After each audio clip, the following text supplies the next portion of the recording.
The world that existed before the final war carried within itself the seeds of its own destruction, though few could see the pattern clearly enough to change the course of events. In the years leading up to 2013, the nations of Earth had grown increasingly suspicious of one another, building arsenals that could extinguish civilization many times over, yet somehow believing that the very existence of such weapons would prevent their use. The logic seemed sound at the time. If every major power possessed the means to annihilate its enemies, then no rational actor would dare strike first, knowing that retaliation would be swift and total. This doctrine, known as mutually assured destruction, had held for decades, creating an uneasy peace built on the foundation of potential extinction. But peace maintained through the threat of annihilation remains fragile, vulnerable to miscalculation, to accident, to the unpredictable nature of human fear and ambition. Moscow in those final years was a city of remarkable contradictions. Its streets bustled with millions of people going about their daily lives, riding the metro to work, raising families, planning futures that stretched years into what they believed would be an uninterrupted continuation of normal existence. The Moscow metro system itself stood as one of the city's proudest achievements, a marvel of Soviet engineering that had expanded over decades into an intricate network of stations and tunnels reaching deep beneath the capital. Some of these stations had been built with extraordinary depth and reinforcement, designed during the Cold War to serve as bomb shelters in the event of nuclear attack. The deepest stations lay more than 80 meters below ground level, connected by tunnels that wound through the bedrock beneath the city. Above ground, the towers and monuments of Moscow rose toward the sky, monuments to human achievement and ambition. The Kremlin stood at the city's heart, while structures like Ostankino Tower reached hundreds of meters into the air, broadcasting signals across the region. People walked past these landmarks every day without considering that they might someday become ruins, that the familiar landscape of their city might be transformed into something unrecognizable.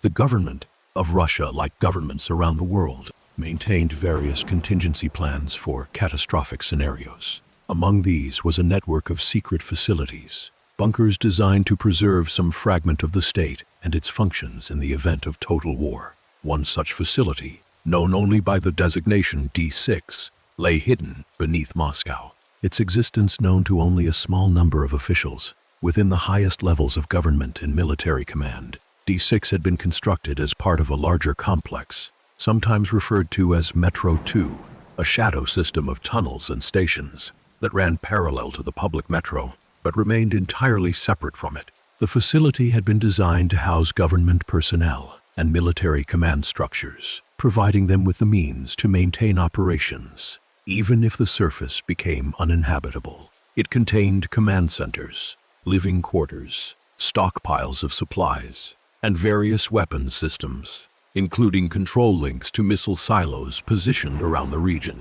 The existence of such facilities represented both hope and despair, the acknowledgement that total war remained possible, even as leaders publicly proclaimed their commitment to peace. As 2013 began, the tensions that had been building for years finally reached a critical threshold. The specific sequence of events that triggered the final war has been lost to history, buried beneath the ashes of the old world. Those who might have known the details died in the initial exchanges, or in the chaos that followed, and the survivors, who emerged into the tunnels of the metro, found themselves in a world where such questions no longer mattered. What is known is that the war began with shocking suddenness. There were no lengthy diplomatic negotiations, no ultimatums that might have provided warning to civilian populations. Instead, the nuclear exchange erupted across the globe in a matter of hours, a cascade of launches and counter-launches that engulfed continent after continent in fire. The weapons deployed in this final conflict represented the culmination of decades of military research and development. They were far more sophisticated and devastating than the bombs that had been used in earlier wars, designed not just to destroy cities, but to render entire regions uninhabitable for generations. The scale of destruction exceeded anything in human history, not because of any single weapon, but because of the sheer number of strikes that occurred in rapid succession. Cities that had stood for centuries were reduced to rubble, and ash and moment. Entire nations ceased to exist as functioning entities. The carefully constructed systems that sustained modern civilization collapsed almost immediately under the weight of such catastrophic damage. In Moscow, the first warnings came through military and government channels, providing some officials with precious minutes to reach designated shelter areas. The general population received little to no warning. For most people, the first indication of the attack came when the missiles began to fall. Those who happened to be near metro stations when the strikes began had a chance at survival. The explosions that struck Moscow came in waves, each successive strike adding to the devastation. The initial impacts vaporized entire neighborhoods, creating fireballs that rose kilometers into the sky. The thermal radiation from these blasts ignited fires across the city, while the pressure waves that followed flattened structures that had survived the heat. In those first terrible moments, hundreds of thousands of people died, simply ceasing to exist as the weapons did their work. Those who were not killed immediately by the blasts faced other horrors. The fires that raged across the ruins of Moscow generated massive firestorms, creating winds strong enough to pull people and objects toward the flames. The smoke and ash rose into the atmosphere, beginning to block out the sun, even as the heat from the burning city made the air itself difficult to breathe. And then came the radiation, invisible and inescapable, spreading outward from the blast sites and settling over the ruined landscape like a shroud. The people who managed to reach the metro stations in those first chaotic hours found themselves plunging down escalators and stairways into darkness, fleeing from the apocalypse erupting above them. The metro's deep stations became refuges, not by careful planning, but by desperate chance. The same features that had once made them attractive as bomb shelters, their depth and reinforcement, now proved to be the salvation of those fortunate enough to reach them. The heavy doors that sealed off the stations from the surface, designed to prevent flooding or contamination, now served to keep out the radiation and the poisoned air above. In station after station across the metro system, survivors gathered in the darkness, stunned and disoriented, trying to comprehend what had happened to their world. The power had failed almost immediately, plunging the tunnels into blackness, broken only by emergency lighting and the scattered beams of flashlights. The air grew thick and stale as the ventilation systems ceased to function. People pressed together on platforms and in corridors, seeking comfort in proximity, even as they struggled to understand the magnitude of what they had lost. In the days and weeks that followed the initial strikes, the survivors began to realize that they could not return to the surface. Those who ventured up the stairways found a world transformed into a nightmare landscape of ruins and radiation. The city they had known no longer existed. In its place lay a wasteland of collapsed buildings, burning wreckage, and air so poisoned that breathing it without protection meant certain death. The sky itself had changed color, obscured by ash and smoke that blocked out the sun, turning day into a perpetual twilight. The temperature dropped as the nuclear winter began to take hold, the result of millions of tons of debris thrown into the atmosphere. Those who tried to cross this devastated surface without proper equipment died quickly, their bodies adding to the countless others that littered the ruins. The radiation levels in many areas remained lethally high, invisible contamination that would continue to pose a threat for decades or centuries to come.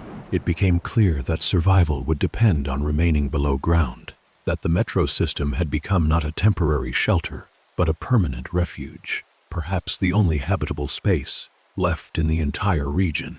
The population of Moscow before the war had numbered in the millions. Of these, only a small fraction managed to reach the metro before the surface became completely uninhabitable. Estimates varied, but it appears that somewhere between 30,000 and 50,000 people survived in the tunnels beneath the city. They represented a random cross, a section of Moscow's population, brought together not by any particular skill or preparation, but simply by proximity to metro entrances when the missiles fell. Among them were government officials and janitors, soldiers and children, families and individuals, separated from their loved ones. They carried with them whatever they had been able to grab in those final moments: which for most people meant very little. The survivors found themselves facing immediate practical challenges. The metro system, while vast, had not been designed to support a permanent population. There was no food stored in the stations, beyond what might be found in small shops or vending machines, supplies that would last only days. There was no fresh water beyond what remained in pipes that would soon run dry. The electrical systems, having lost connection to the power grid above, could only run for as long as backup generators held fuel, and that too would not last indefinitely. The air circulation systems that had kept the metro habitable required power to operate. Without them, the tunnels would slowly fill with carbon dioxide from human respiration, making the atmosphere itself poisonous. The initial period in the metro was characterized by chaos and desperate improvisation. Different groups of survivors gathered in different stations, sometimes finding themselves in conflict over the limited resources available. In some locations, people managed to establish basic order through cooperation and shared leadership. In others, violence erupted as individuals fought for food, water, or simply space to exist. The metro's structure naturally divided the population, as each station became a separate pocket of humanity, connected to others by the tunnels, but also isolated by the darkness and danger of those same passages, as the tunnels were completely dark without artificial light, and the dangers they contained quickly became apparent. The same disasters that had struck the surface had not left the metro entirely unscathed. Some tunnels had collapsed from the impact of explosions above. Others had flooded when water mains burst, or when changes in the water table caused seepage. The air in certain sections became contaminated with gases that made breathing impossible without protection. And then there were the creatures that began to appear, mutations that would come to define life in the new world, as much as the radiation itself. The animals of Moscow had not all perished in the initial strikes. Some, like the survivors in the metro, had found shelter in places protected from the immediate effects of the blasts, but the radiation that blanketed the surface did not leave them unchanged. The mutations that began to appear in the months following the war represented rapid evolutionary changes driven by massive exposure to radiation and the selective pressure of an environment hostile to most forms of life. The rats that had always inhabited the tunnels of the metro began to change first, growing larger and more aggressive, their behavior shifting from scavenging to active predation. In the early days, before the survivors fully understood the threat these creatures posed, entire groups of people were killed in rat attacks, overwhelmed by swarms of the mutated rodents, dogs that had been pets or strays. Before the war became something different, their forms warped into creatures barely recognizable as canine.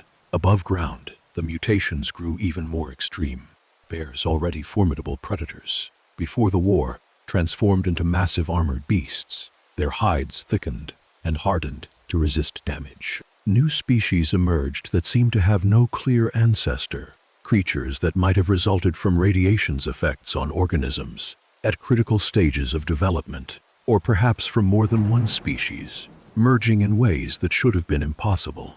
The librarians, massive humanoid creatures that came to inhabit the ruins of the state library, may have evolved from gorillas that had been kept in Moscow's zoo, though their precise origin remained a matter of speculation. Among those who studied them, the Moscow metro system itself consisted of multiple lines, each with its own character and history. The Sokonecheskaya line, painted red on maps and commonly called the Red Line even before the war, ran from the northeast to the southwest, connecting some of the city's most important stations. The Koltsevaya line formed a ring around the central district, linking all the radio lines and serving as the backbone of the entire system. This ring line, as it was known, had strategic importance that would become crucial in the post-war political landscape. The Arbatsko-Pokrovskaya line ran deep beneath the city center, its stations among the most heavily reinforced in the entire system.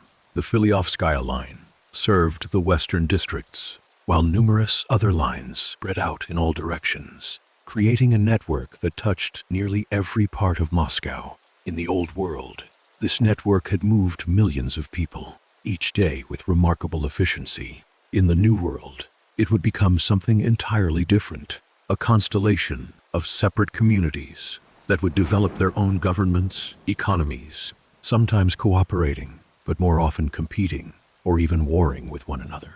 As the immediate crisis of survival evolved into the challenge of long-term existence, the survivors began to establish systems that would allow them to persist in this underground realm. The question of food proved particularly pressing. With no connection to the surface and no agricultural systems in place, starvation threatened to reduce the population as surely as the war itself had. The solution came from an unexpected source. Someone discovered that mushrooms could be cultivated in the tunnels, growing on organic waste and requiring no sunlight. The cultivation of mushrooms became the foundation of the metro's food production, with entire sections of tunnel converted into mushroom farms. The work was tedious and required careful attention, but it provided a reliable source of calories that could sustain the population. Pigs, which had somehow survived in small numbers and been brought down into the tunnels, provided meat, though they were rare and valuable. Water came from underground sources that the metro's engineers had learned to tap, wells drilled into aquifers that lay beneath the city. The water required filtration and purification, but it could be made safe to drink. Power came from generators that ran on whatever fuel could be scavenged, a precious resource that had to be carefully rationed. In most stations, electricity was available only for a few hours each day, if at all. Light came from oil lamps, from candles made of whatever materials could be found, and, in the wealthier stations, from carefully hoarded electric bulbs. The question of governance in the metro did not resolve itself peacefully or uniformly. In the absence of any central authority, different groups developed different systems based on their particular ideologies, the personalities of their leaders, and the resources available to them. On the Sokolnicheska line, a group of Communist Party members and Soviet military veterans began to organize what would become known as the Red Line, a faction that styled itself as the continuation of the Soviet state. They established a rigid hierarchical structure, with General Secretary Maxim Moskvin emerging as the faction's leader. The Red Line controlled the majority of stations on their line, ruling through a combination of military force and ideological indoctrination. They maintained a large army, conscripting men into service and training them in tactics designed for tunnel warfare. The Red Line's stated goal was the reunification of the metro under communist control, the creation of a new Soviet society that would eventually reclaim the surface. To achieve this, they employed the methods of the old regime, including surveillance networks, political officers who watched for signs of dissent, and labor camps to which those deemed enemies of the state could be sent. The population of the Red Line lived under constant observation, required to participate in political meetings and demonstrations, to inform on their neighbors, and to contribute their labor to the collective good as defined by the leadership. In the central stations around Tverskaya, Chekhovskaya, and Pushkinskaya, a very different ideology took hold. Here, a group of neo-Nazis and extreme nationalists established what they called the Fourth Reich, modeling their society explicitly on the Third Reich of Nazi Germany, but with adaptations that reflected their Russian context. Where Hitler's regime had proclaimed the superiority of the Aryan race, the Fourth Reich proclaimed the superiority of the Russian people, defining themselves in opposition to anyone they deemed non-Russian or racially impure. They established a totalitarian state headed by a leader who took the title of Fechträger, implementing a system of racial laws and creating identification requirements that marked individuals as acceptable or unacceptable based on ethnicity. The Fourth Reich maintained a smaller population than the Red Line, but they compensated for their numbers through discipline and superior equipment. They scavenged extensively on the surface, recovering weapons and gear from military depots and police stations, and they manufactured their own uniforms and insignia to create a distinctive and intimidating appearance. The Reich expanded aggressively, attacking neighboring stations and either conquering them or driving out their populations. They established a constant state of warfare with the Red Line, viewing the communists as their natural enemies, and the two factions engaged in ongoing battles in the tunnels that separated their territories. The Ring Line developed into something entirely different from either of these ideological factions.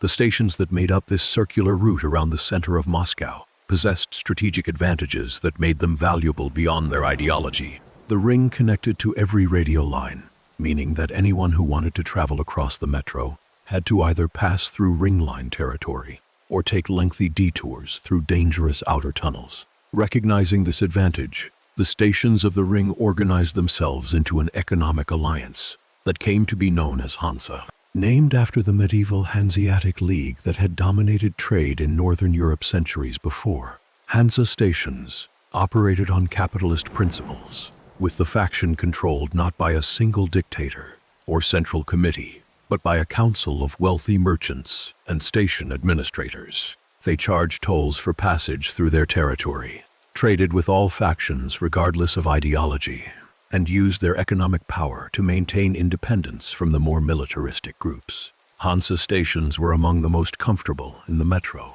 with working electric trains that ran on the ring, relatively reliable electricity and running water, and markets where those with sufficient currency could purchase goods that were luxuries or impossibilities elsewhere. The faction maintained its own security forces, equipped troops who ensured that trade could flow safely through Hansa territory, and who discouraged anyone from attempting to seize control of their strategic positions by force. In the center of the metro, beneath the Moscow State University and several other prestigious institutions, a group of stations organized themselves into Polis, a faction that attempted to position itself as a neutral cultural and intellectual center in the New World. Polis controlled fewer stations than the Red Line or Hansa, but it wielded influence through different means. The faction attracted intellectuals, scientists, and those who had belonged to Moscow's educated classes before the war. They established libraries where books salvaged from the surface could be stored and studied. They attempted to preserve knowledge and culture, believing that humanity's survival depended not just on physical persistence, but on maintaining the achievements of civilization. Polis also became a diplomatic center, a place where different factions could meet to negotiate without immediately resorting to violence. The faction maintained a strict neutrality in the conflicts between the Red Line and the Reich, refusing to ally with either side. Instead, Polis focused on maintaining order in its own territory and serving as a mediating force, when possible. The faction also controlled access to certain strategic locations, including approaches to areas where valuable salvage might be found on the surface. Among the groups operating in the metro, one stood somewhat apart from the factional conflicts. The Rangers of the Order, often simply called the Rangers, or sometimes referred to as Spartans, had their origins in the immediate aftermath of the war. They had been formed by ex-military personnel who believed that the metro needed a neutral peacekeeping force, a group that could fight against the mutant threats and explore the dangers of the surface without being bound to any particular political ideology. The Rangers operated in small numbers, but were among the most skilled and well-equipped fighters in the metro. They trained extensively, maintained strict discipline, and accepted members based on ability rather than political affiliation. The Rangers served as scouts, explorers, and troubleshooters, hired by various stations to deal with problems that ordinary residents could not handle. Their leader, a man named Miller, who held the rank of colonel, maintained relationships with multiple factions while keeping the Rangers themselves independent. They based themselves initially at Polis, which provided them with access to resources and information while allowing them to maintain their neutrality. The Rangers became legendary in the metro for their willingness to venture into the most dangerous areas, including extensive expeditions to the surface where they mapped the ruins and studied the mutant populations. The smaller stations and those that lay outside the control of the major factions faced different challenges. Some managed to maintain independence, developing their own unique cultures and governance systems. The Station 1905, named for the failed revolution of that year, organized itself along anarchist principles, rejecting centralized authority in favor of collective decision.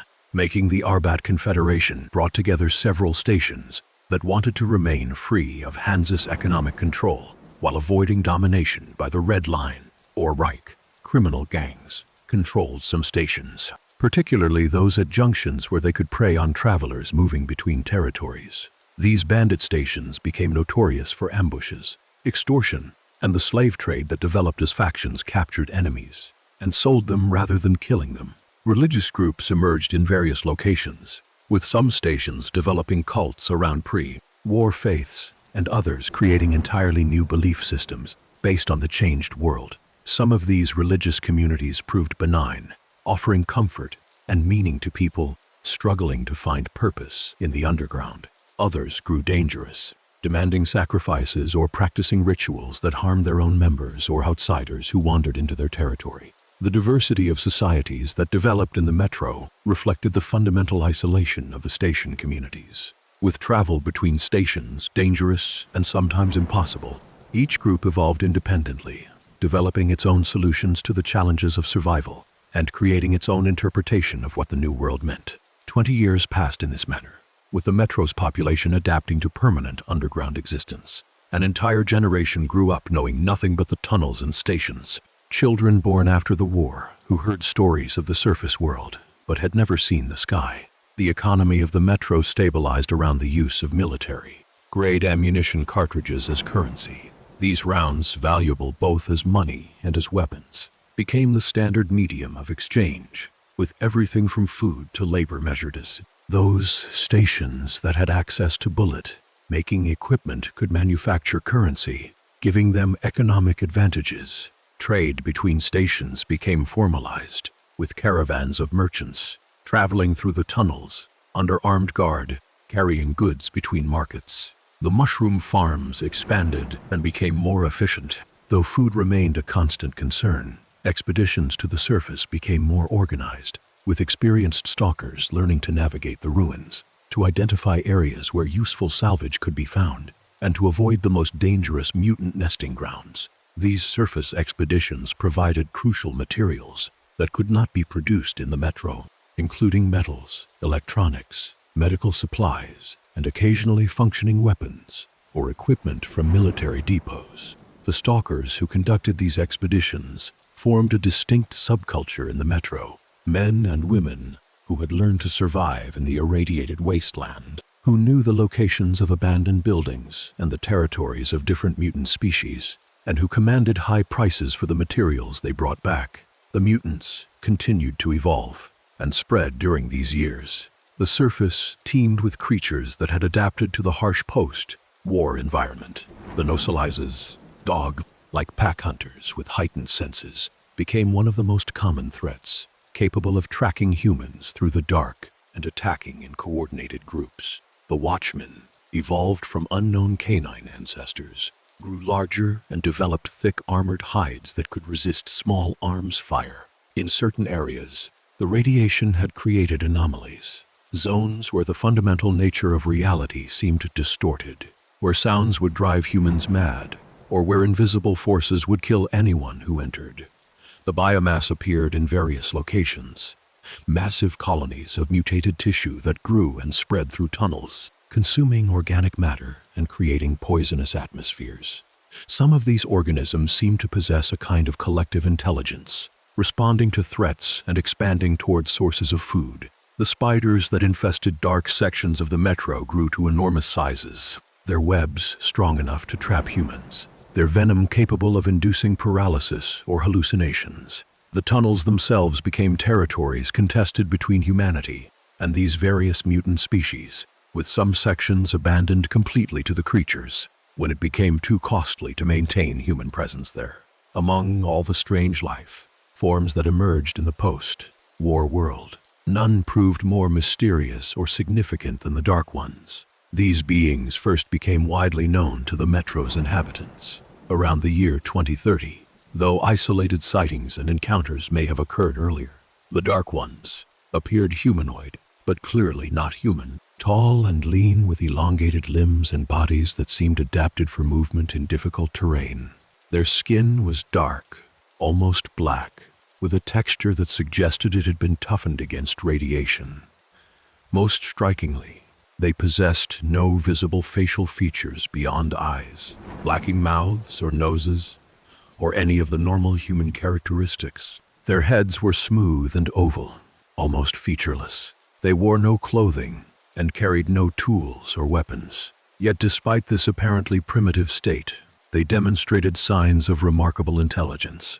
The Dark Ones communicated through means that humans could not fully understand. using what appeared to be telepathy to share thoughts and images directly from mind to mind. This ability allowed them to coordinate their actions with precision, but it also affected humans in ways that were often interpreted as hostile. People who encountered Dark Ones frequently reported experiencing intense fear, hallucinations, vivid dreams, and powerful emotions that seemed to come from outside themselves. Some individuals who spent time near Dark Ones reported hearing voices in their heads, seeing visions of things that had not happened or might happen in the future, or feeling compelled to act in ways they could not explain. The origin of the Dark Ones remained unclear to those in the metro who studied them. Some believed they were humans who had survived on the surface and evolved rapidly under the intense selective pressure of radiation and environmental catastrophe. The time frame of 20 years seemed impossibly short for such dramatic evolutionary changes, but the radiation levels and mutagenic effects might have accelerated the process beyond anything normally possible. Others theorized that the Dark Ones might have been created through pre-war experiments, perhaps military research into telepathy or radiation resistance that had produced these beings as a side effect. Some evidence supported this theory. In the facility known as D6, which would later be rediscovered, there were indications that genetic research and biological weapons development had been conducted before the war, and sealed sections of the facility contained hibernating Dark Ones, suggesting they might have been test subjects or created specimens rather than naturally evolved creatures. A third theory held that the Dark Ones represented not an evolution of humanity, but its replacement, a new species arising to fill the niche that humans had once occupied, better adapted to the changed world, and destined to inherit the Earth as humans faded into extinction. This interpretation cast the Dark Ones not as mutants or experiments, but as the next stage in the planet's biological history. Regardless of their origin, the Dark Ones established themselves in various locations around what had been Moscow. Their primary colony existed at the Botanical Gardens, a location that before the war had housed extensive collections of plants from around the world. The gardens lay just north of VDNK Station, close enough that the inhabitants of that station became aware of the Dark Ones' presence before most other people in the metro. The creatures built what witnesses described as a hive, though the structure bore little resemblance to insect hives and seemed to be constructed partly from salvaged materials and partly from organic matter whose source could not be identified. The Dark Ones did not attack VDNK immediately. Instead, they seemed to observe the station, to study it, perhaps trying to understand the humans who lived there. But their presence created effects that the station's inhabitants interpreted as attacks. People began having nightmares featuring the Dark Ones. Some claimed to hear voices calling to them from the tunnels to the north. A few individuals wandered away from the station in trance, like states, drawn toward the Botanical Gardens, and were never seen again. Children seemed particularly susceptible to these effects, though whether the Dark Ones specifically targeted the young, or whether children simply possessed minds more open to the telepathic contact remained unclear. Among those who grew up in VDNK during these years was a young man named Artyom. His early life exemplified the tragedy and dislocation that characterized existence in the post-war metro. Artyom had been born before the war, in the year 2009, making him 4 years old when the missiles fell. His earliest memories, vague and fragmentary, included images of the surface world, of sunlight and sky, of a mother whose face he could no longer clearly recall. What happened to Artyom's family in the immediate aftermath of the war is known. His mother managed to reach a metro station with her infant son, fleeing down into the tunnels with the other survivors. But the station they reached was not secure. The doors had been damaged, or perhaps never properly sealed, and rats poured in from the tunnels. Not the normal rats that had inhabited the metro before the war, but the larger, more aggressive mutants that were already beginning to appear. These creatures attacked the people huddled in the station, overwhelming them with sheer numbers. And in the chaos and darkness, Artyom's mother was killed. The young boy himself might have died with her, but a man named Sukhoi arrived in time to drive off the rats and discover the child, alone and terrified among the bodies. Sukhoi worked as a military officer, one of those who had survived the war with both combat skills and a sense of duty intact, and he took the orphan boy under his protection, eventually adopting him as his own son. Artyom grew up in VDNK station, knowing nothing of his original parents, raised by Sukhoi and the station's small community.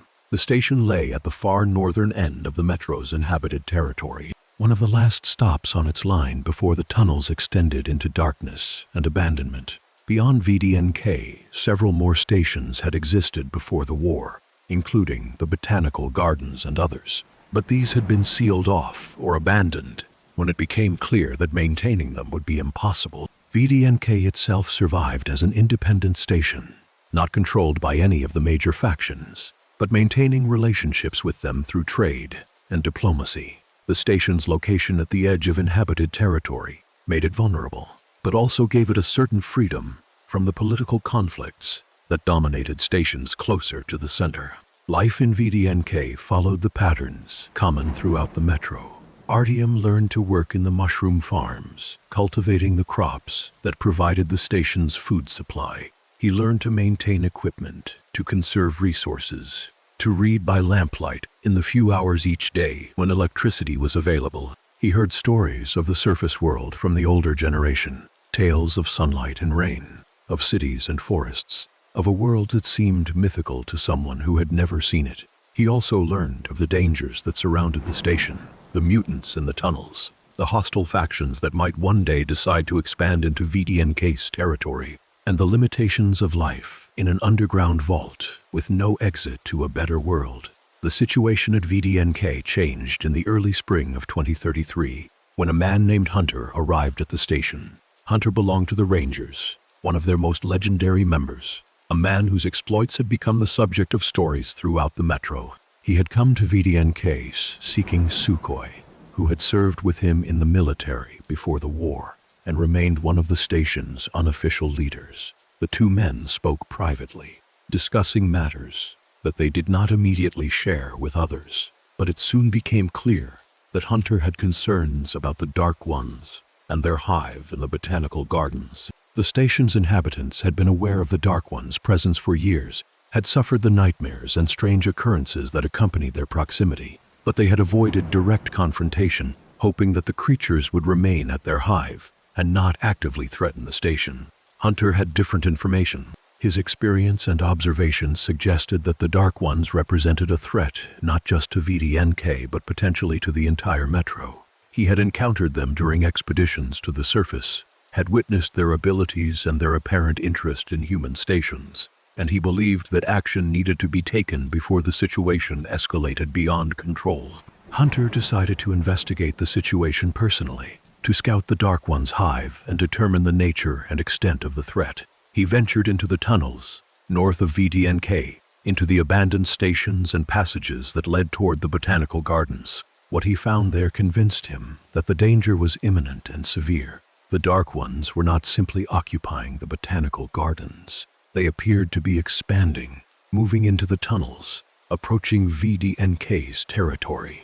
Their numbers seemed significant, though exact counts were impossible. More concerning, their psychic abilities grew stronger the closer one came to their hive, suggesting that a direct assault by ordinary soldiers would likely fail, as the attackers succumbed to hallucinations or mental influence before they could engage the creatures. Hunter returned to VDNK with this information, but realized that the station itself lacked the resources to deal with such a threat. The station had guards and some weapons, but nothing approaching the military capability that would be needed to eliminate the Dark Ones. If they decided to attack, VDNK needed help from one of the major factions, particularly from Polis, which had both the military strength and the diplomatic influence to organize a response. Before Hunter could depart on his mission to warn the Metro's leadership about the Dark Ones, the situation at VDNK deteriorated. An attack came from the north, though whether the Dark Ones launched it deliberately or whether it resulted from their expanding territory remained unclear. The station's guards fought to hold the tunnels, but they found themselves facing not just Dark Ones, but also various mutants that seemed to be working in coordination with the telepathic beings. Hunter joined the defense, his skills and experience proving crucial in holding the line long enough for the station to seal the northern passages. But the attack made clear that VDNK could not simply wait for the threat to pass. Action had to be taken. Someone had to carry the warning to Polis and secure help. Hunter could have gone himself, but he had a different task in mind, another mission that required someone else to travel to the metro center. That person was Artyom. On the night after the attack, Hunter approached Artyom and gave him a mission that would change the young man's life and ultimately affect the fate of the entire metro. Hunter removed the dog tags he wore around his neck, identification that marked him as a ranger, and gave them to Artyom. He told the young man to take these tags to Polis, to present them to Miller, the commander of the Rangers, and to deliver Hunter's warning about the Dark Ones. He explained that Artyom needed to convince the Metro's leadership that the threat was real and immediate, that VDNK could not stand alone against what was coming, and that failure to act would mean not just the loss of one station, but potentially the collapse of humanity's last refuge. Why Hunter chose Artyom for this mission, rather than going himself or sending another ranger, has been a matter of speculation. Perhaps he recognized something in the young man, some quality or potential that suited him for the task. Perhaps Hunter intended to continue his own investigation, believing that he could accomplish more by staying near the threat and gathering additional intelligence. Or perhaps, on some level he could not fully articulate, Hunter sensed that Artyom had a connection to the Dark Ones that might prove crucial, that the young man's exposure to their presence throughout his life had created a link that could be important to understanding or dealing with them.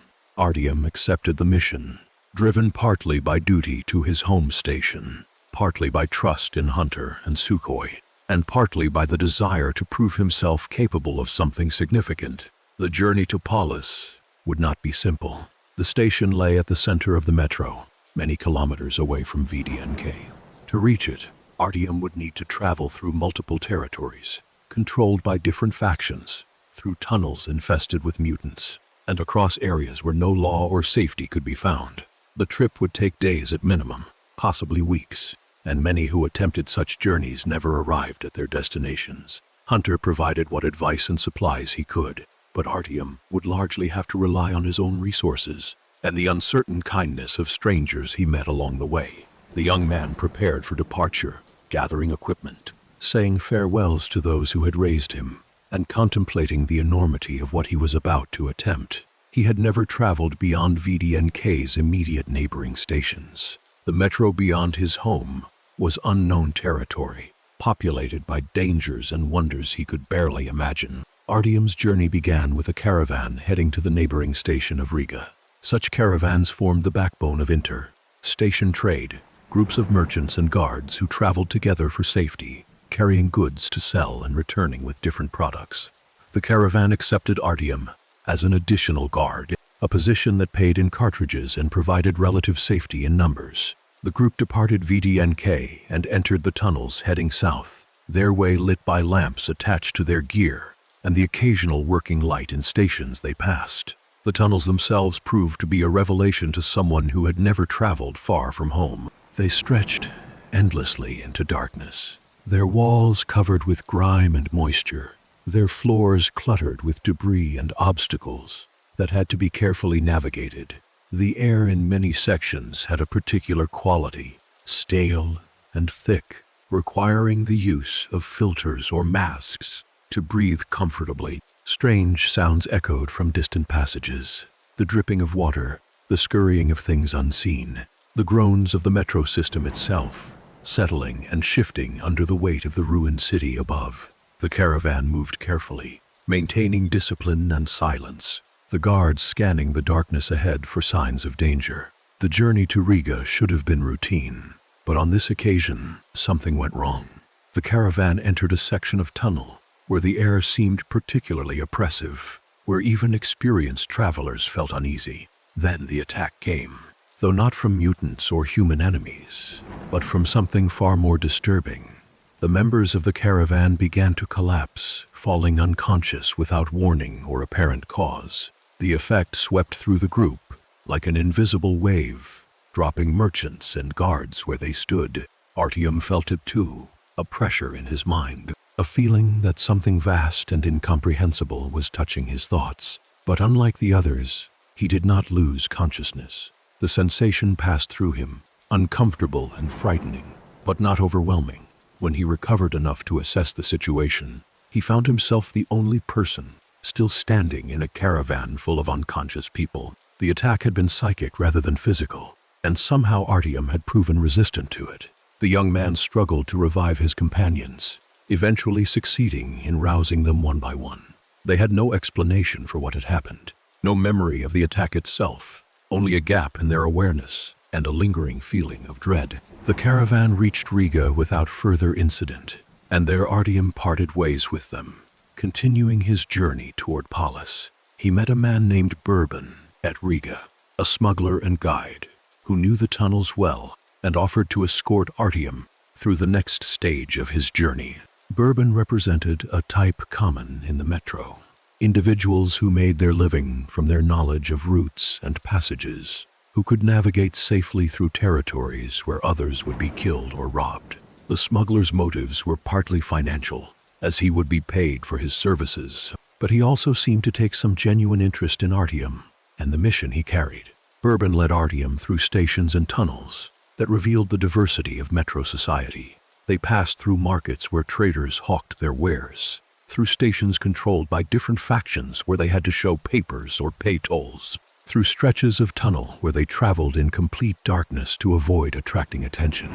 Bourbon taught Artyom the skills of metro travel, how to move quietly, how to read the signs that indicated danger, how to interact with the various types of people one might encounter, from honest merchants to corrupt guards to outright bandits. Their journey together ended in tragedy at Dry Station, a location controlled by criminal gangs. Bourbon had debts to these gangs, obligations he had hoped to avoid, but which caught up with him when they arrived. The bandits captured both Bourbon and Artyom, threatening to kill them or sell them as slaves.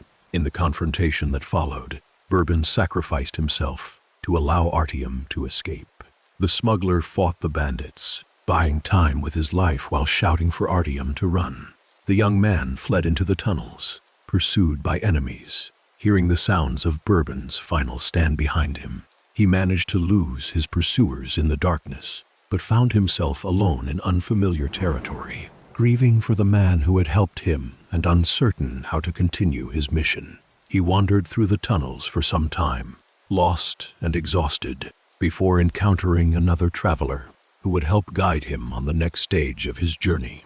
The man who found Artyom in the darkness introduced himself as Khan, a name that suggested Central Asian origins, but which might have been an adopted identity rather than his birth name. Khan differed from anyone Artyom had met before, a philosopher and mystic who saw the metro not just as a physical space, but as a realm with spiritual dimensions. Khan spoke of ghosts in the tunnels, of places where the fabric of reality had grown thin, of the possibility that the war had not just changed the physical world, but had opened doorways to other planes of existence. To Artyom, raised in the practical survival-focused culture of VDNK, Khan's ideas seemed strange and difficult to credit, but the man demonstrated genuine knowledge of the metro's dangers and genuine skill in avoiding them. He also seemed to sense something significant about Artyom himself, commenting that the young man had an unusual fate, that his journey would prove important in ways he could not yet understand.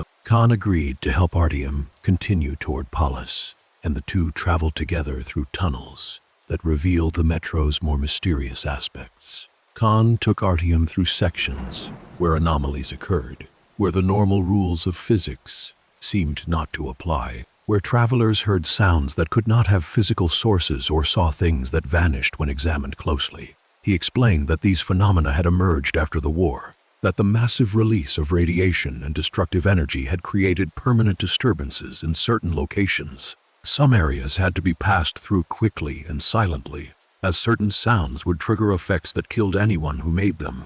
Other sections contained hazards that were invisible but deadly, spots where the air itself would stop supporting life, or where exposure would cause immediate radiation poisoning. Khan taught Artyom to recognize the signs of these dangers, to read the environment for clues about what might be safe and what should be avoided. The older man also spoke about the Dark Ones, revealing that he had encountered them before and had been studying them.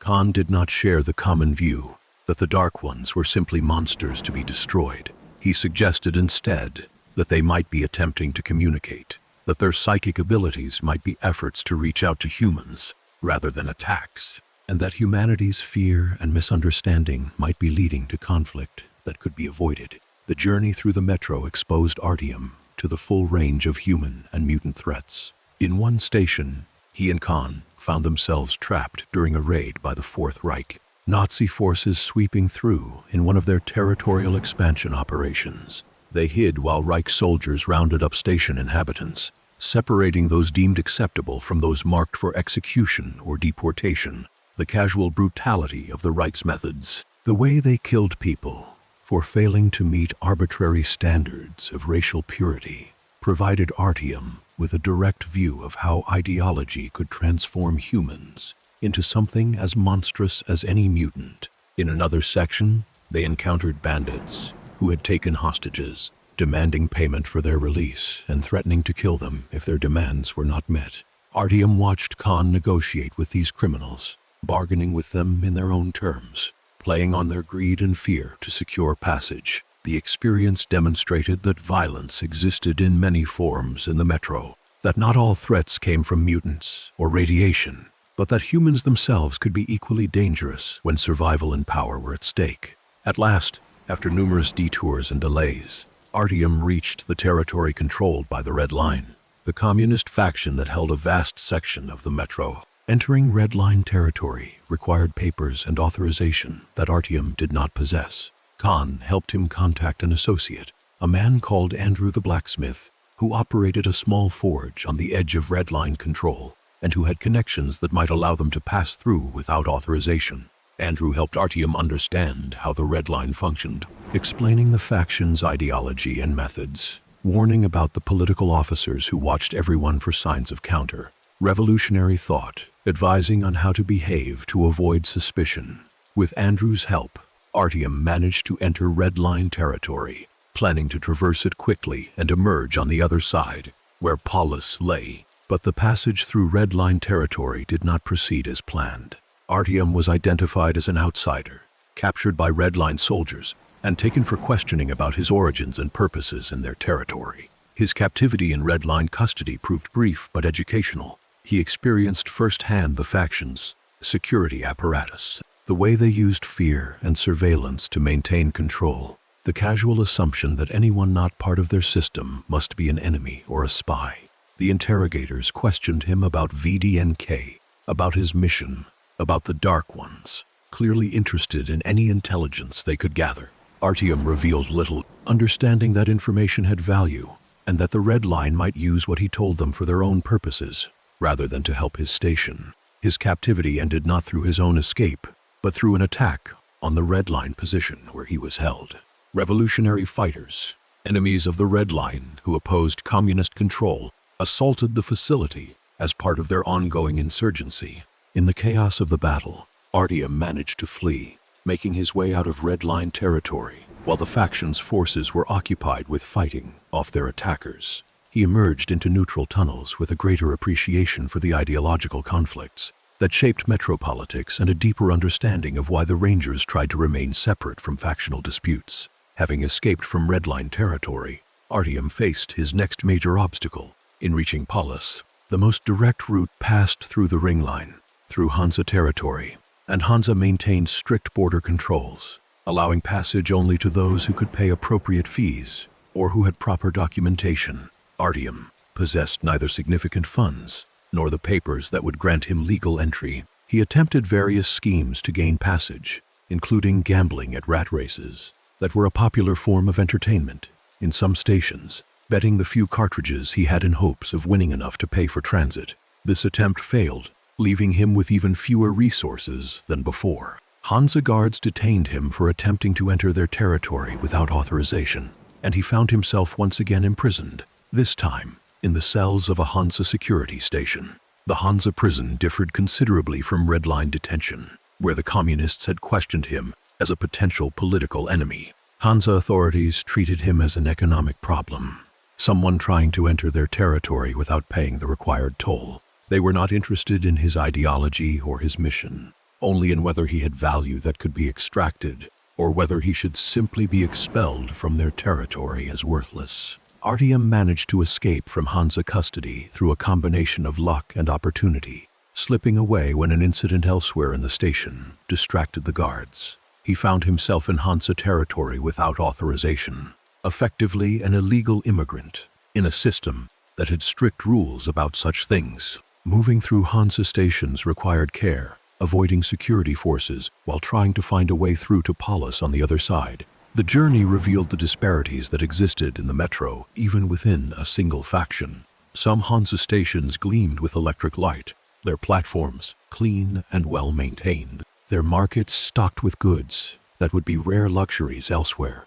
Others, particularly those on the edges of Hansa control, differed little from the poverty and decay found throughout the metro. The faction's wealth concentrated in the hands of those who controlled the trade routes and the transportation systems, while ordinary residents lived lives only marginally better than those in less prosperous areas. Artyom finally made his way through Hansa territory and emerged at last into Polis, having completed a journey that had taken weeks and had nearly cost him his life several times. Polis proved to be as remarkable as its reputation suggested. The faction controlled 4 interconnected stations beneath the Moscow State University area, stations that had been among the most prestigious in the pre-war metro and which retained some of that character. The platforms were cleaner than those Artyom had seen elsewhere, the walls decorated with salvaged art and books, the lighting more reliable and abundant. People moved through the stations with a sense of purpose and order that contrasted with the chaotic or oppressed atmospheres of other factions. Polis maintained its image as the cultural and intellectual center of the metro, a place where knowledge and civilization persisted despite the collapse of the world above. The faction's neutrality meant that people from various backgrounds mixed here.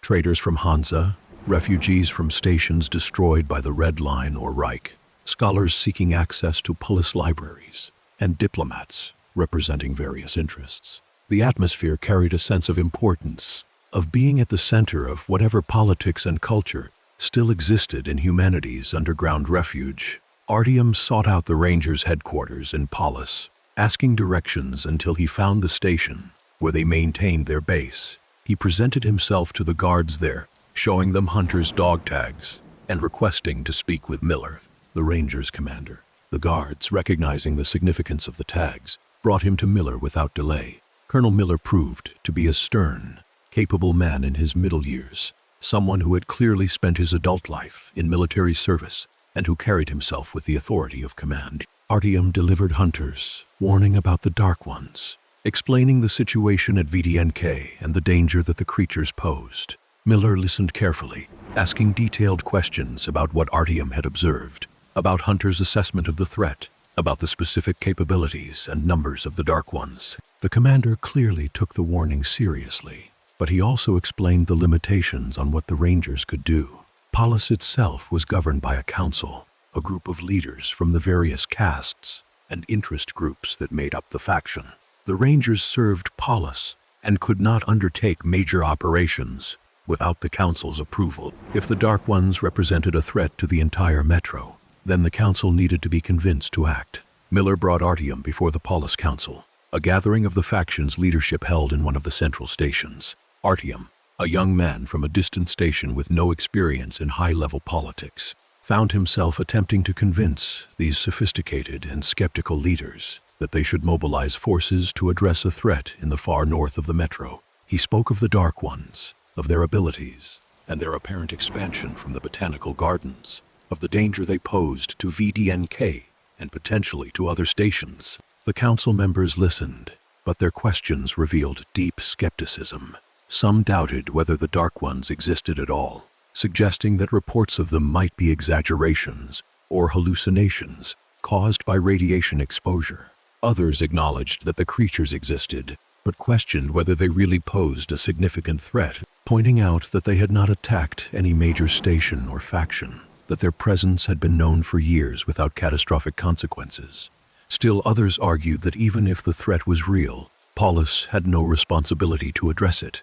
that VD&K lay outside their territory and outside their sphere of interest, that committing resources to defend a distant station would weaken Polis' position without clear benefit. The Council ultimately refused to authorize military action against the Dark Ones. They thanked Artyom for bringing the information to their attention, suggested that VD&K should strengthen its own defenses or consider relocating its population to safer stations, and dismissed the matter as outside Polis' immediate concerns. The decision left Artyom frustrated and uncertain. He had completed the mission Hunter had given him, had traveled the length of the metro and delivered the warning, but the result was inaction. A refusal to help that meant VD&K would remain vulnerable to the threat from the north. Miller, however, had not given up.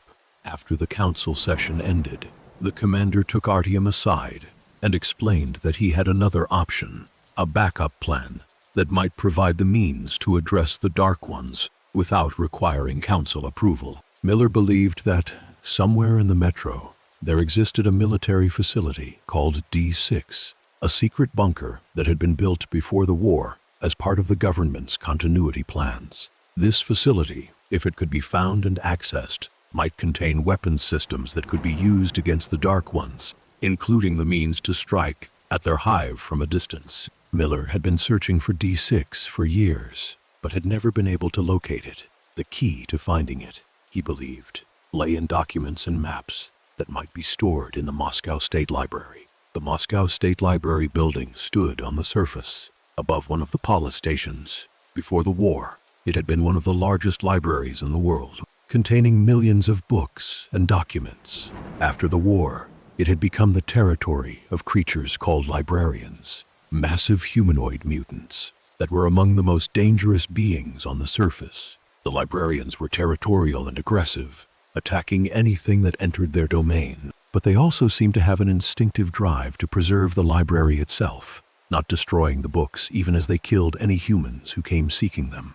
Miller believed that pre-war military documents stored in the library might contain information about D6's location and access codes. He assembled a team of rangers to mount an expedition to the library, and he invited Artyom to join them, reasoning that the young man had already demonstrated courage and resourcefulness by reaching Polis, and that he had a personal stake in succeeding in the mission.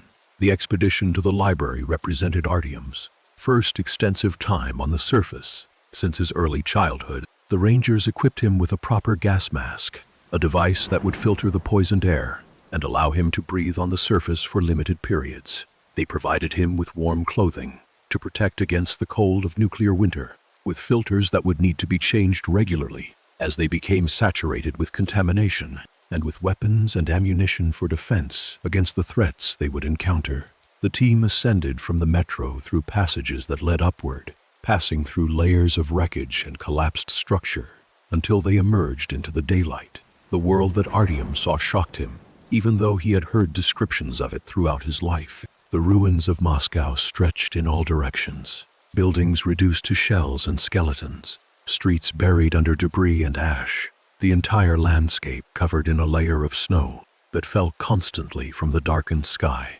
The air itself had a quality that could be sensed even through the gas mask, thick and heavy, laden with particles that would kill within hours anyone who breathed it unfiltered. The temperature hovered around freezing even in what should have been spring, the result of nuclear winter effects that had never fully dissipated. The light had a strange quality, filtered through ash clouds that permanently obscured the sun, creating a perpetual twilight that made it difficult to judge distance or time. The rangers moved carefully across the surface, following routes they had scouted on previous expeditions, knowing which buildings were stable enough to pass through and which might collapse. They watched constantly for mutants, knowing that numerous species hunted in the ruins. They reached the library after several hours of travel and began the dangerous work of entering it. The building's structure remained mostly intact, more solid than many of the ruins around it, but its interior had been transformed by 2 decades of abandonment and occupation by the librarians. The team split up to search different sections, agreeing to meet at designated times and to signal if they found what they were looking for, or if they encountered trouble they could not handle. Artyom found himself exploring corridors lined with shelves, still heavy with books, rooms where papers lay scattered across floors, entire collections preserved by accident in a building that might have been deliberately designed to survive catastrophe. But the library was not empty. The librarians that inhabited it moved through the building, massive creatures, easily capable of killing a human in close combat. The expedition became a deadly game of stealth and evasion, trying to search for documents while avoiding or escaping from the creatures that considered this their territory. One of the rangers, a man named Daniel, located documents that appeared to contain information about D6. He managed to extract them and reach the rendezvous point, but he had been wounded in the process. Injured by a librarian, he had barely managed to escape. The team decided to abort the mission with what they had, recognizing that Daniel needed medical attention and that pushing their luck further in the library would likely result in deaths. They made their way back to the metro, carrying their wounded comrade and the documents they had recovered. Daniel's wounds proved too severe for him to survive the journey back, and he died in the tunnels before reaching Polis. But before he died, he gave Artyom the documents he had found, pressing them into the young man's hands and telling him that the mission had to succeed, that what they had found needed to be used to protect humanity from the threats it faced. The documents included maps and access codes for a facility designated D6, confirming Miller's belief that such a place existed and providing the information needed to find it. Miller examined the documents and organized an expedition to locate D6 using the information they had obtained. The bunker proved to be located beneath the area around Mayakovskaya and Barakodnaya stations, accessible through passages that had been deliberately concealed and which most metro inhabitants had never found. The Rangers assembled a larger team for this mission, knowing that what they might find could be significant. They brought equipment for breaking through sealed doors, supplies for establishing a forward base, and weapons to deal with whatever they might encounter. Artyom joined this expedition as well, having proven himself during the library mission, and having earned a place among the Rangers through his actions. The team descended into passages that lay even deeper than the metro's normal tunnels, following staircases and corridors that bore the marks of military construction, everything built to higher standards than the public metro, designed to withstand the very disasters that had actually occurred. They found D6 sealed as the documents had indicated, its entrances closed by massive blast doors that had not been opened since the war. Using the access codes from the library documents, Miller managed to activate the door mechanisms, and the team entered the facility for the first time in 20 years. What they found inside exceeded their expectations in both scope and condition. D6 was enormous, a complex that stretched through multiple levels and sectors, containing far more space and equipment than any metro station. The facility had been designed as a complete underground base, with command center, barracks, storage areas, vehicle bays, and numerous other sections whose purposes were not immediately clear. Much of it remained sealed behind additional security doors, or had lost power when the base was abandoned. The air inside had grown toxic over the years, requiring gas masks even in the underground space, and the darkness was absolute beyond the reach of the team's lights. But the facility was intact, its structure sound, its systems dormant but potentially functional if power could be restored. The Rangers began the process of reactivating D6, working to restore basic functions, and to explore the facility's full extent. They discovered that the bunker contained stockpiles of weapons, including armored vehicles that might still function if they could be fueled and repaired. They found communications equipment that might allow contact with other facilities, though whether any other such places still existed remained unknown. They located the command center from which the facility had been operated, banks of computers and displays that had gone dark when power failed, but which might contain valuable information if they could be brought back online. Miller sent Rangers to different sections to survey what was there and to report on the facility's condition. One team found the nuclear reactor that provided D6's power shut down in an emergency procedure, but potentially capable of being restarted. Another team located what appeared to be a control center for external weapon systems, including links to missile silos that had been built on the surface and connected to D6's targeting systems. Artyom volunteered to help reactivate the power systems, working with a ranger named Vladimir, who had engineering training. The two men made their way to the reactor level, descending through sectors of the facility that grew progressively more ominous. The reactor chamber proved to be a vast space, filled with machinery and conduits. The radiation levels near the reactor itself required careful shielding and limited exposure time.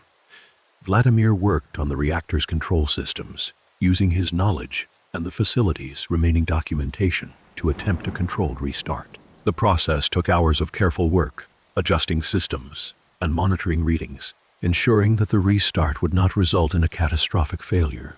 Finally, Vladimir succeeded in bringing the reactor back online, and power began to flow through D6S systems. Lights flickered to life in corridors that had been dark for 2 decades. Equipment hummed back into operation. The facility began to wake from its long dormancy, revealing its full capabilities and also its full horrors. With power restored, the Rangers gained access to sections of D6 that had been completely sealed.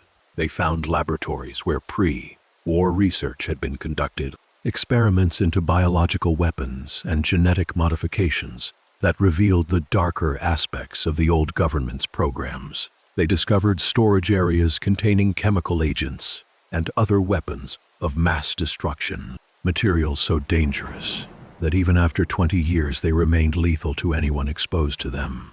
Most disturbing, they found sealed chambers in one sector that contained living creatures, specimens that had been preserved in some form of suspended animation. These beings proved to be Dark Ones, specimens that had been stored in D6 before the war, suggesting that Khan's theory about their artificial creation might have been correct. The Dark Ones in these chambers remained dormant, apparently placed in some form of hibernation from which they had not emerged. Their presence in a pre-war military facility raised profound questions about their origins and about what the old government had been doing before the war ended its programs. Miller focused on a different discovery: the command systems that linked D6 to surface missile silos. The documents and computer systems revealed that several such silos remained connected to D6's network, their weapons still armed and ready to launch if proper targeting coordinates could be provided.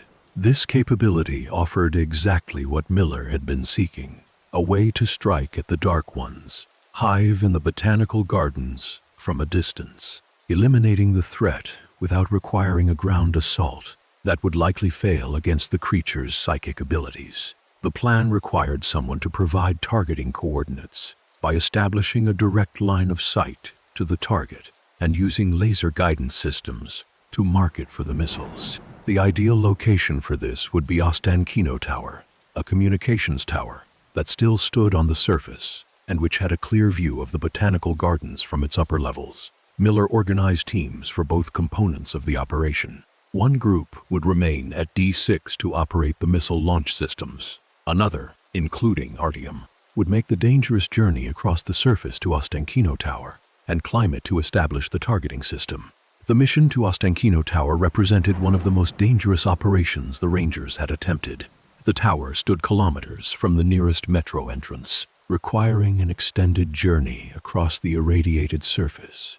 The structure itself rose more than 500 meters into the air, and climbing it would require ascending through levels that might be structurally unsound, navigating stairs and passages in a building that had not been maintained for 20 years. The team that undertook this mission included experienced rangers who had conducted numerous surface expeditions, but they also brought Artyom, recognizing that he had proven himself capable and that his connection to the Dark Ones might be relevant. The journey to the tower went as well as could be expected.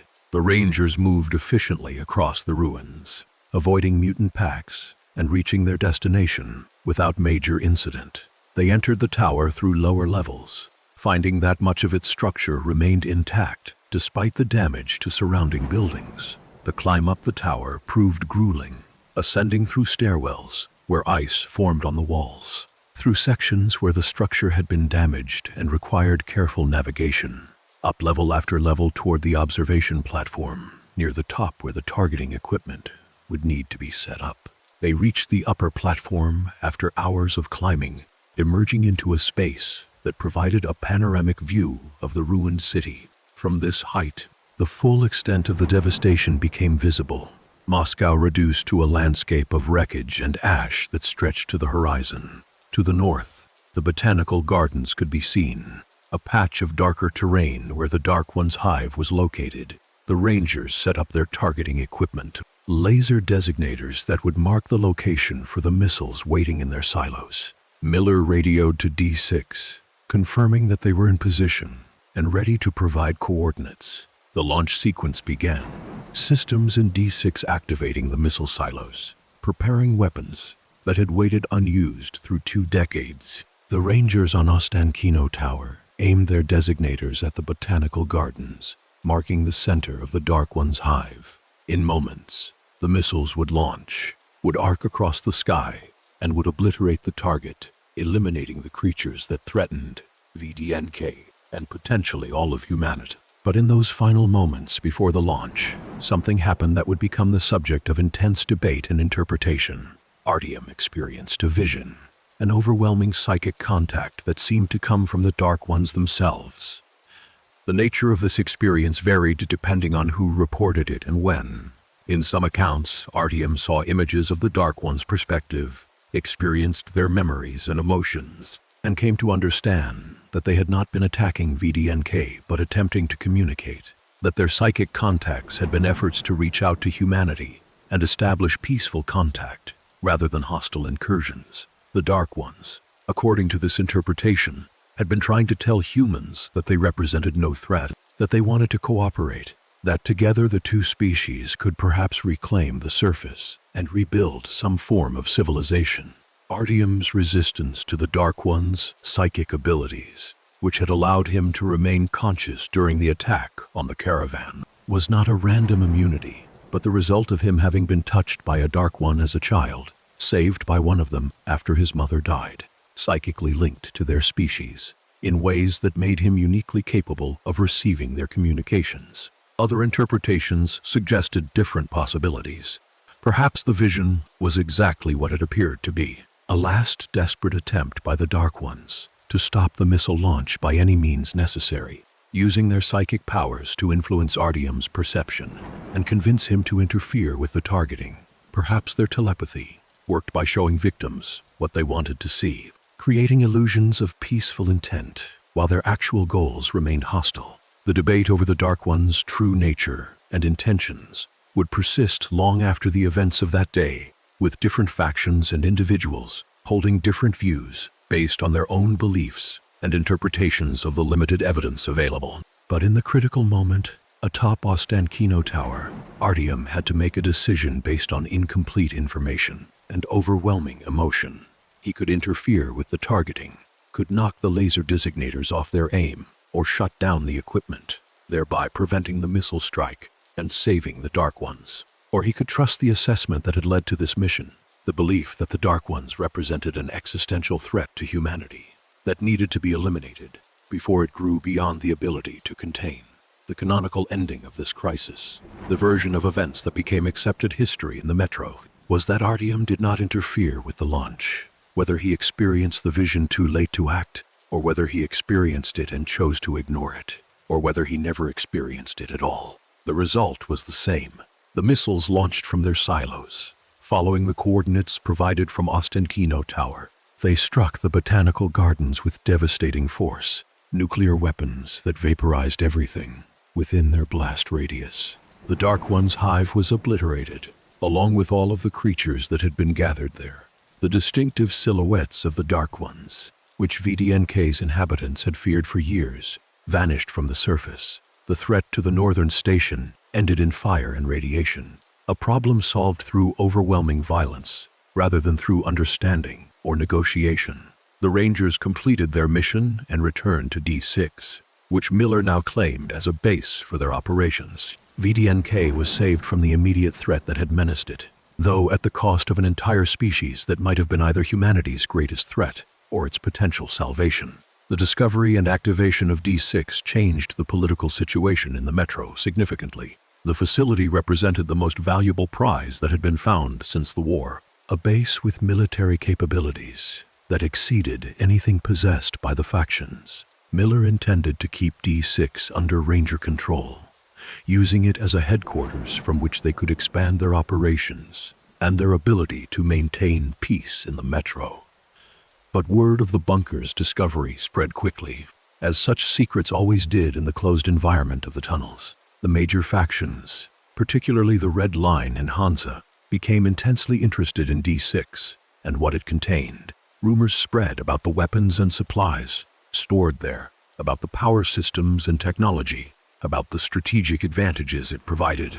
The factions began to maneuver, seeking ways to gain access to D6 or to take control of it outright. Polis attempted to assert its own claim to the facility, arguing that the Rangers served Polis and that therefore D6 belonged to the faction. Miller refused this claim, maintaining that the Rangers were independent and that D6 would remain under their control, available to serve all of the metro, but not subordinate to any single faction's interests. Approximately 1 year after the destruction of the Dark One's hive, in 2034, it was discovered that one of the creatures had survived the missile strike. A young Dark One, possibly a juvenile that had been away from the hive during the attack, or that had somehow endured the destruction, was found living in the ruins around the botanical gardens. Khan, the mystic who had helped Artyom during his journey to Polis, brought news of this survivor to the Rangers. Miller, concerned about the potential threat and also seeing an opportunity to study the Dark Ones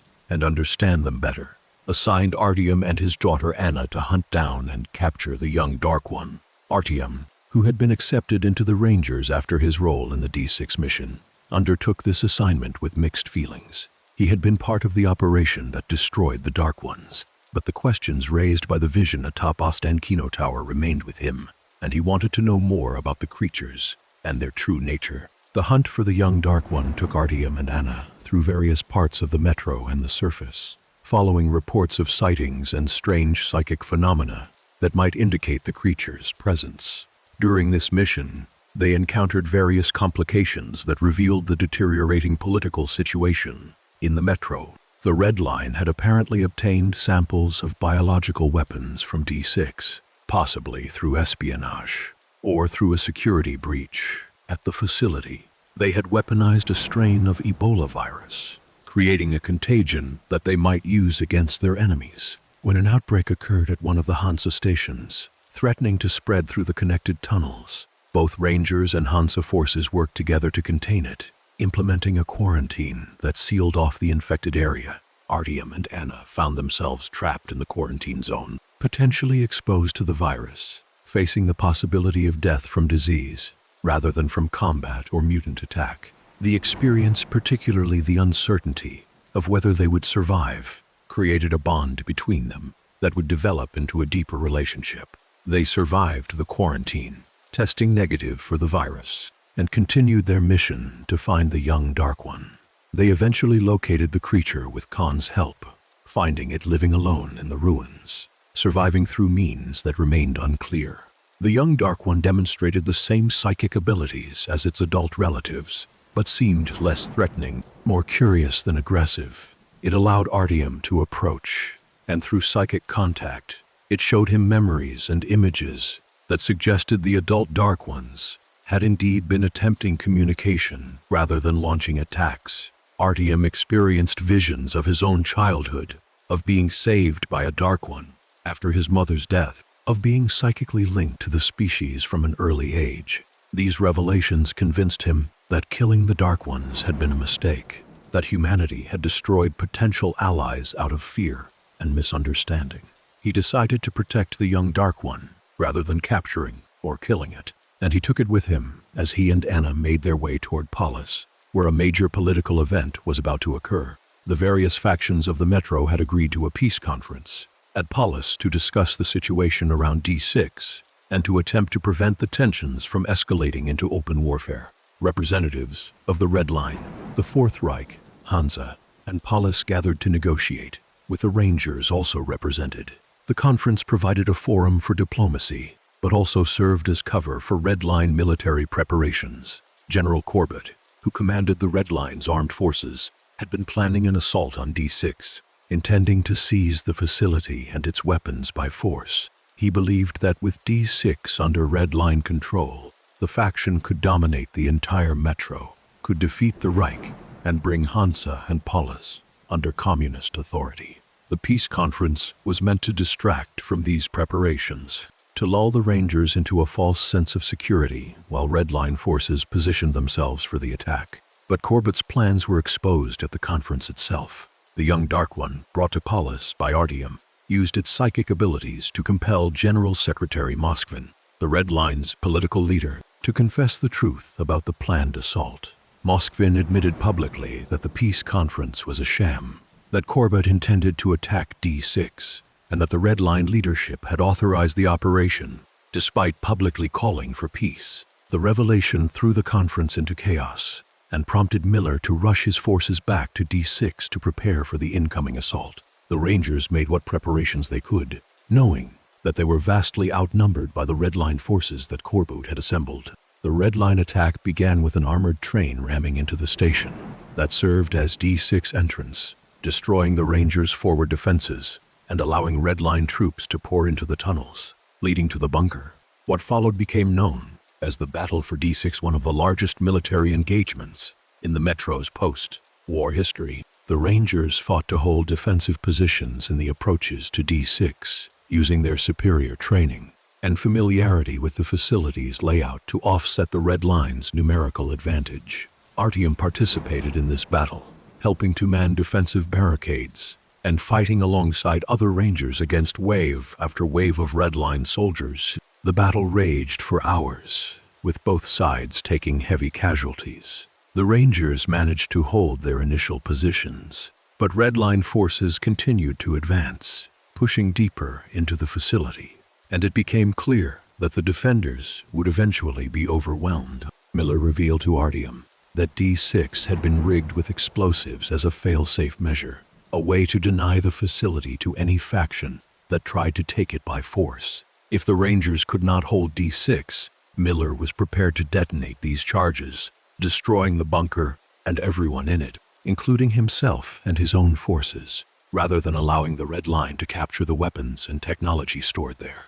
The situation seemed hopeless, with Red Line troops advancing relentlessly and the Rangers running out of ammunition and defensive options. But then something unexpected occurred that changed the course of the battle. The young Dark One, which had remained with Artyom during the journey to D6, sensed the hibernating Dark Ones that were stored in the facility's sealed chambers. It used its psychic abilities to wake these sleeping creatures, and the Dark Ones that emerged joined the battle on the Rangers' side, attacking Red Line forces with their telepathic powers. The Dark Ones could affect multiple enemies simultaneously, inducing hallucinations, causing soldiers to turn on one another, creating panic and confusion in the Red Line ranks. The intervention of the Dark Ones turned the tide of the battle, breaking the Red Line assault and forcing Corbett's troops to retreat.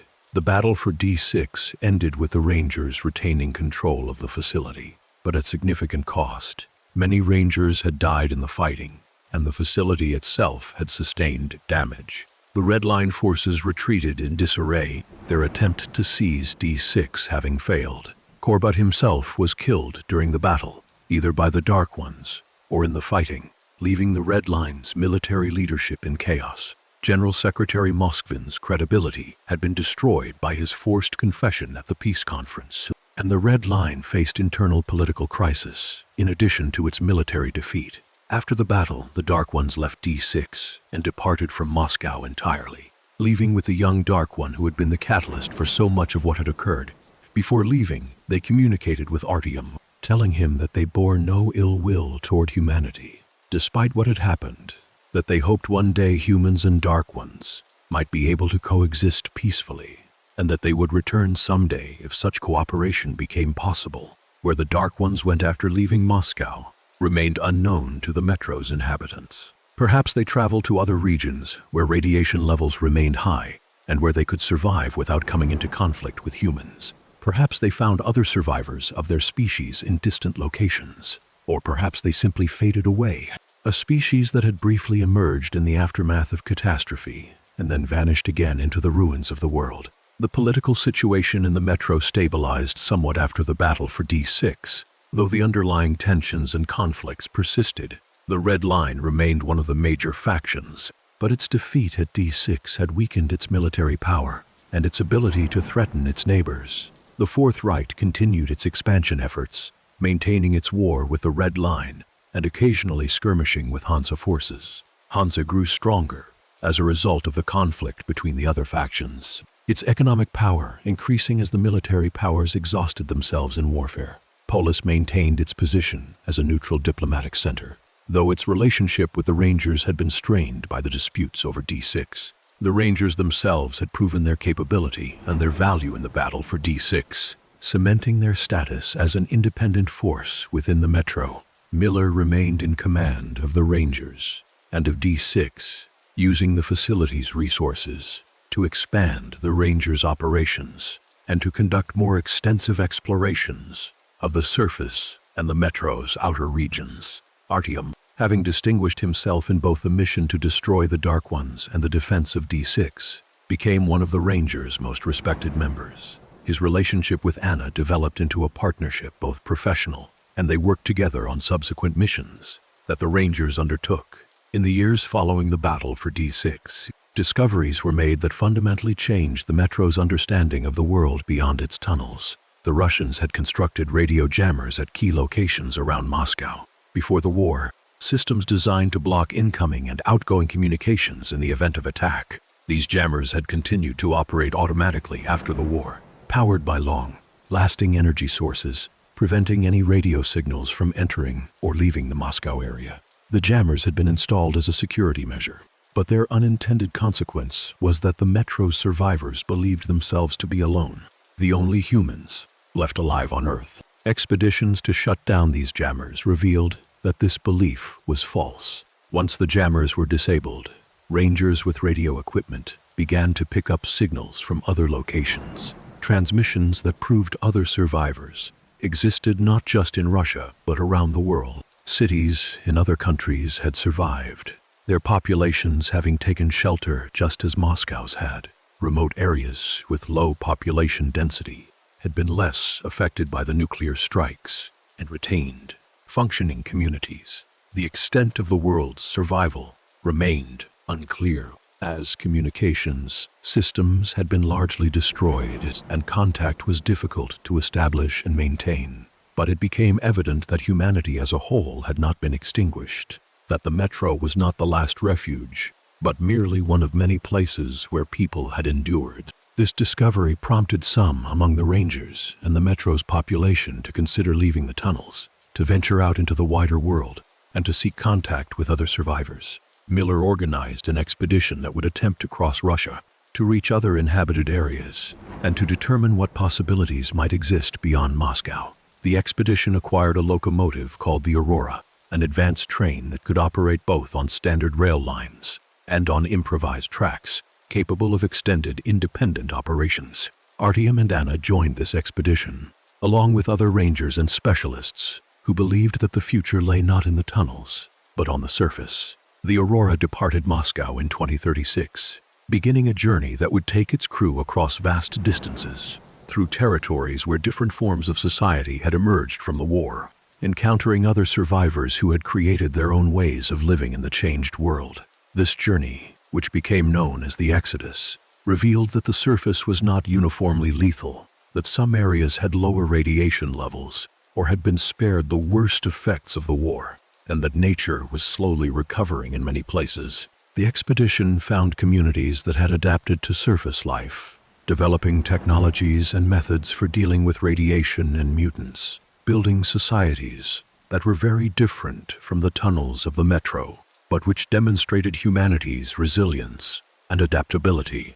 The long-term future of humanity in the Metro universe remained uncertain and dependent on countless variables. Some people would likely remain in the tunnels of Moscow indefinitely, having built lives there and developed cultures and systems that suited underground existence. The Metro itself would continue to evolve, with factions rising and falling, with conflicts erupting and being resolved, with successive generations adapting to circumstances their ancestors could not have imagined. Other groups would venture to the surface, would reclaim parts of the ruined cities, or establish new settlements in areas where survival was possible. The technology and knowledge preserved in places like D6, combined with resources that could be salvaged from the old world, might allow for gradual rebuilding of some form of civilization. The process would take generations, requiring patience and sacrifice, and the overcoming of numerous obstacles, both environmental and social. The radiation would persist for decades or centuries, gradually decaying to levels that would allow more extensive habitation, but never completely disappearing. The mutants would remain part of the ecosystem, having established themselves as permanent features of the new world, rather than temporary aberrations that would fade once radiation levels dropped. Humanity would have to learn to coexist with these creatures, to understand them, and defend against them, while also recognizing that they were fellow survivors of the catastrophe, adapted to the same harsh reality in different ways. The question of humanity's relationship with the Dark Ones remained open, particularly given their promise to return someday, if coexistence became possible. Whether that return would occur, what form it might take, and whether humans and Dark Ones could actually cooperate, rather than conflict, remained matters of speculation and hope. The experience with the Dark Ones had demonstrated both the dangers of fear and misunderstanding, and the potential for tragedy when intelligent species failed to communicate effectively. If the Dark Ones did return, humanity would face again the same choices that Artyom had faced atop Ostankino Tower. Decisions about whether to trust or to fear, whether to reach out or to attack, whether to risk cooperation or to ensure safety through destruction. The outcome of such future encounters would depend on what lessons humanity had learned from its first meeting with the Dark Ones, on whether the species had developed wisdom along with survival skills, and on whether both sides could overcome the barriers of alien communication and mutual suspicion. The story of the Metro universe, from the final war through the long years of tunnel existence to the gradual reopening of the world, represented in miniature the story of human civilization itself, of societies forming and reforming, of conflicts over resources and ideologies, of the struggle to maintain humanity and culture in the face of overwhelming challenges, and of the eternal question of whether people would choose cooperation and understanding or division and violence when faced with the unknown. The Metro had been both prison and refuge, a place of darkness and danger, but also of community and survival, where humanity demonstrated both its worst and best qualities. The factions that emerged there, from the totalitarian extremes of the Red Line and Reich to the capitalist pragmatism of Hansa, to the attempted neutrality of Polis, reflected the range of human responses to catastrophe, the different ways that people organized themselves and gave meaning to existence when all familiar structures had collapsed. The individuals who lived through these times, people like Artyom, who found themselves thrust into roles they had never imagined, who had to make choices with consequences they could barely comprehend, who carried the weight of history and the hopes of their communities, represented the countless unnamed people throughout history who had done the same, who had persevered through disaster and maintained the human project of survival and meaning, making even when it seemed impossible. The physical world of the Metro, the tunnels and stations and ruined surface, stood as a monument to both human achievement and human failure. The Metro system itself had been built as a triumph of engineering, a creation that served millions of people and that demonstrated the capability to undertake vast projects for the common good.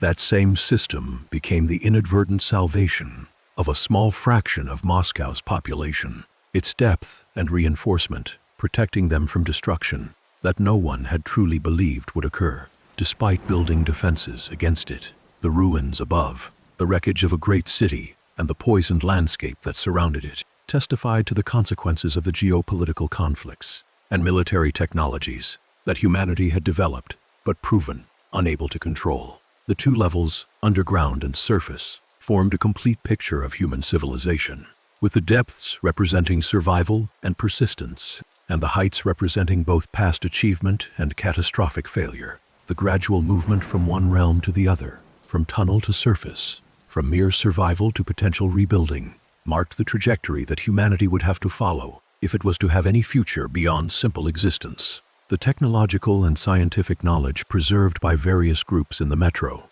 particularly by Polis and the Rangers, represented a crucial resource for that future. Understanding of engineering, medicine, agriculture, and other fields would be essential for any attempt at reconstruction. But equally important was the cultural knowledge that these groups attempted to maintain, the books and art and history that connected the post-war survivors to the civilization that had existed before.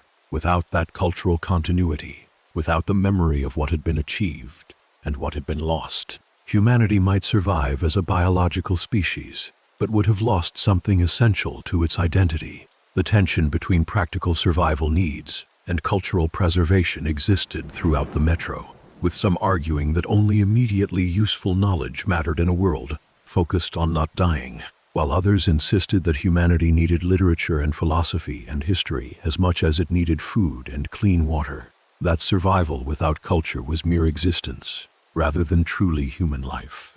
This debate would persist as long as humanity itself persisted, with each generation having to decide what to preserve and what to abandon, what to remember, what to value, and what to discard as the price of survival. The metro's economy, based on ammunition cartridges that served as both currency and practical resources, illustrated the pragmatic adaptations that emerged in the post-war world, in a society where trade required a medium of exchange, but where traditional money had lost all value. The survivors had created a new system based on items that had inherent worth in themselves.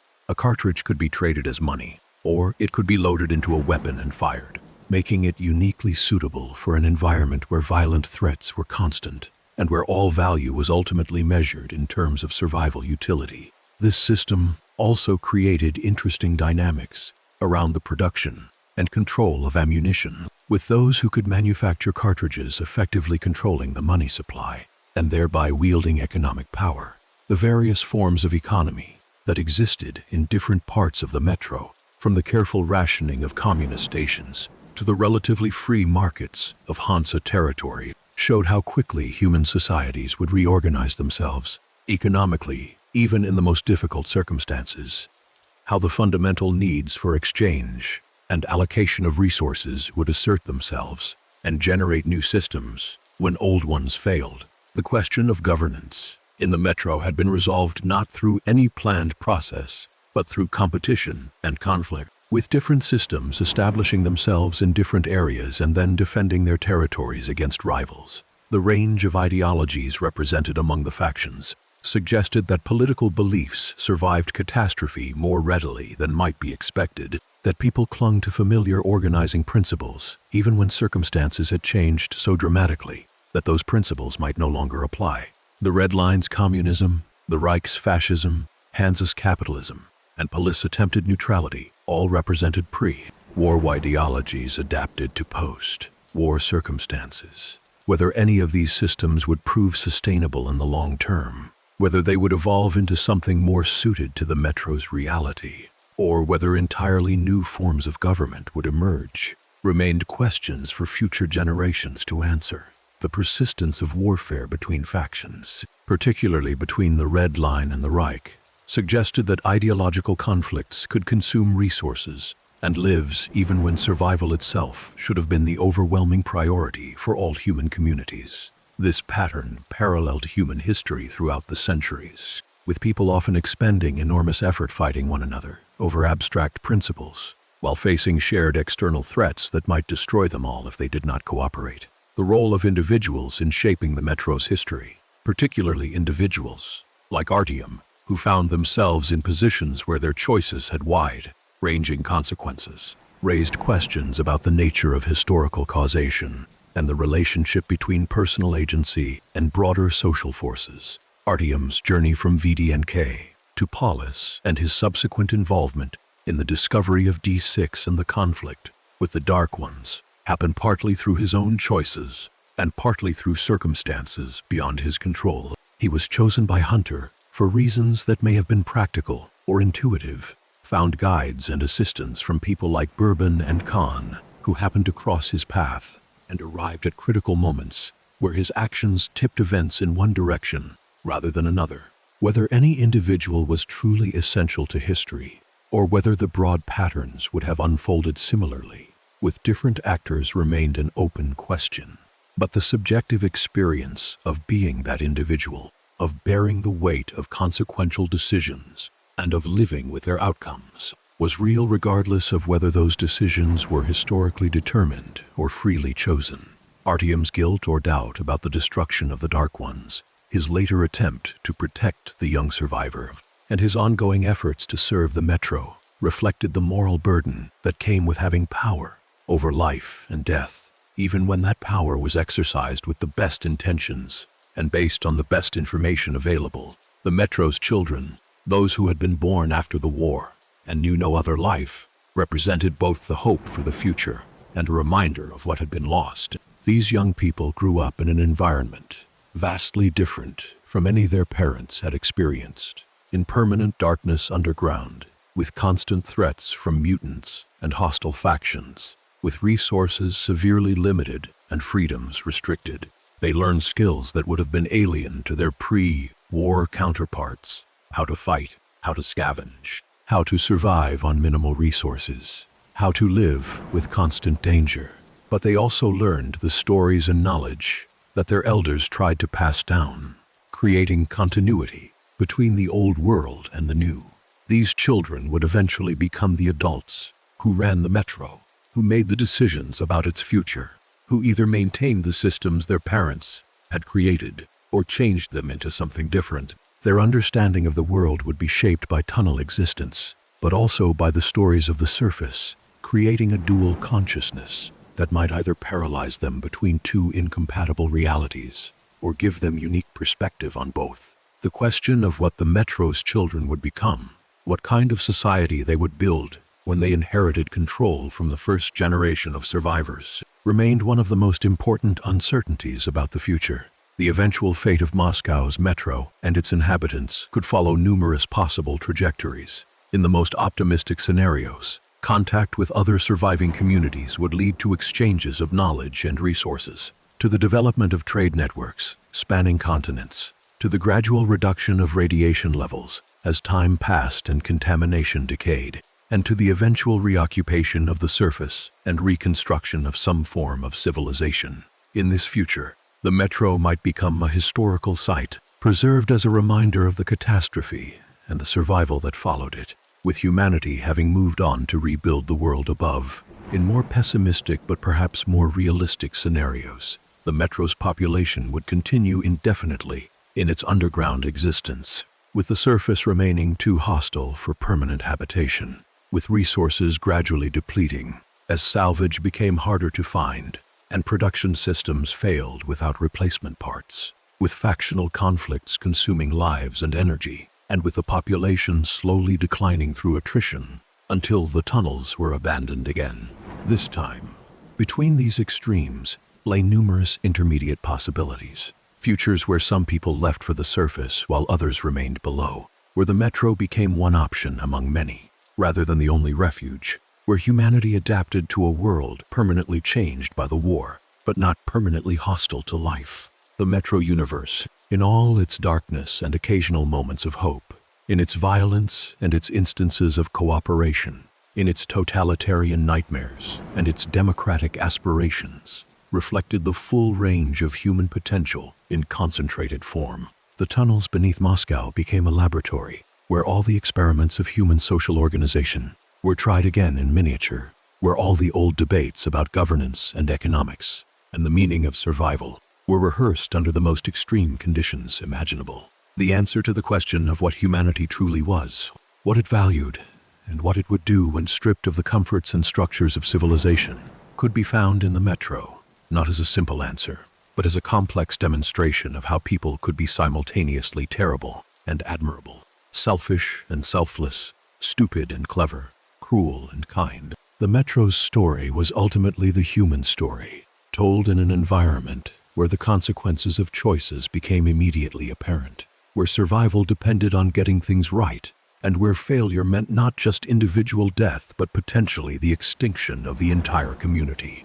The completion of humanity's journey in the Metro universe remained ongoing, with each generation facing new challenges and making new choices that would shape what came next. The decisions made in the immediate aftermath of the war, the factional divisions that had emerged, The conflicts that had been fought and the discoveries that had been made all created conditions that would influence events for years or decades to come. But none of these conditions were determinative. People would continue to make choices, some wise and some foolish, some generous and some selfish, and the accumulated weight of all these choices would determine whether humanity in the Metro would ultimately succeed in creating something worth living for, or would simply endure without purpose until it could endure no more.